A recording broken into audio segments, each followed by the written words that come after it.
গতকাল 22 নভেম্বর অভিযান পরিচালনা করে আমাদের সাতক্ষীরা সদর থানাধীন কামালনগর এলাকা থেকে একজন আসামিকে গ্রেপ্তার করেছে।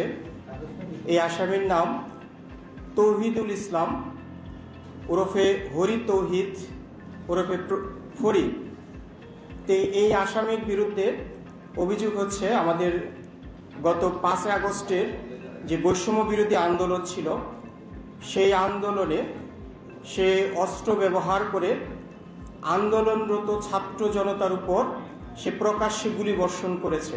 তো আটককৃত আসামিকে আমরা ব্যাপক জিজ্ঞাসাবাদ করেছি এবং তার এই যে অস্ত্র ব্যবহৃত হয়েছিল সেটি একটি বিদেশি অস্ত্র সে স্বীকার করেছে এবং সেটাও স্বীকার করেছে শুধুমাত্র 5 আগস্টে সে একাই 28 রাউন্ড গুলি ফায়ার করেছে। তার এই অস্ত্র এবং গুলি এগুলোকে উদ্ধার করার জন্য আমাদের টিম কাজ করছে।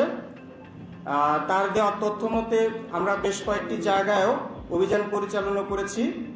আমরা আশা করি অতি শীঘ্রই এই ঘটনায় সে যে অস্ত্র ব্যবহার করেছিল সেটা উদ্ধার করতে সক্ষম হব।